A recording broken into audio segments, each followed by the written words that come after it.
আমার আগেই কথা হয়েছে। আমি বাড়িতে মিট করতে চেয়েছিলাম, রিচা বাইরে ছিল, বিভিন্ন জায়গায় সম্বর্ধনা নিয়েছে, বিভিন্ন জায়গায় তার প্রি অকুপাইড অ্যাসাইনমেন্ট ছিল, দায়িত্ব ছিল, সেগুলো পালন করেছে। প্রধানমন্ত্রীর সঙ্গে মিট করেছে, আমাদের সিএবির সম্বর্ধনা নিয়েছে। আমি বাড়িতে আজকে মিট করেছি, তার বাবা সুযোগ করে দিয়েছেন এবং আমি কথা বলে খুশি।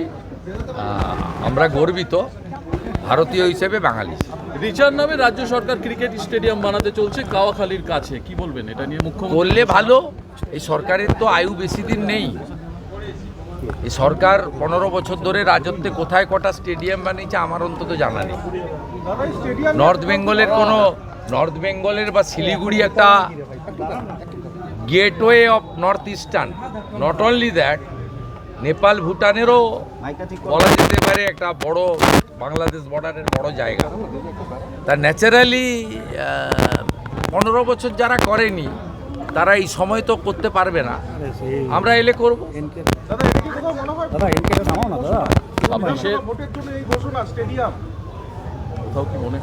হতে পারে, রাজনৈতিক লোকরা রাজনৈতিক হিসাব করে। আজ আপনার মুখে লক্ষ্মীর মেয়ে কথাটি শোনা গেল, কি বলবেন? সোনার মেয়ে লক্ষ্মীও বটে, কারণ ও যখন আপ্যায়নের ক্ষেত্রে বাবাকে মাকে বলছিল যে আগে চা দেওয়া উচিত, পরে মিষ্টি, চা মিষ্টিটা একসঙ্গে ঠিক হচ্ছে না কম্বিনেশনটা, সেক্ষেত্রে বোঝা যায় যে আমাদের ইনি সোনার মেয়ে শুধু নয়, লক্ষ্মী মেয়ে বটে। এবং ও নিজে বলেছে আমি রান্নাও জানি। এগুলো তো বলার কিছু নেই, কিন্তু আমরা এনকারেজ করার জন্য সোনার মেয়েকে সোনাই দিয়েছি, ভারতবর্ষের উপর মানচিত্র দিয়েছি। আর একটি এনজিও থেকে একটা চেক আমার হাত দিয়ে ওরা পাঠিয়েছিল, আমি ব্যক্তিগতভাবে এনজিও খোলা হওয়া একটা 5 লাখ টাকার চেক দিয়েছিল টোকেন, ওর যাতে আরও বেশি করে কাজকর্ম করতে পারে।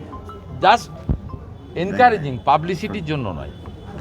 আমাদের দেখা করা এবং ফুল দেওয়া আর ওর বাবার দেওয়া মিষ্টি খাওয়া, এটাই ছিল মূল বিষয়। দাদা, বাকিগুলো সেকেন্ডারি। আপনি বলতে চাইলেন, বললাম।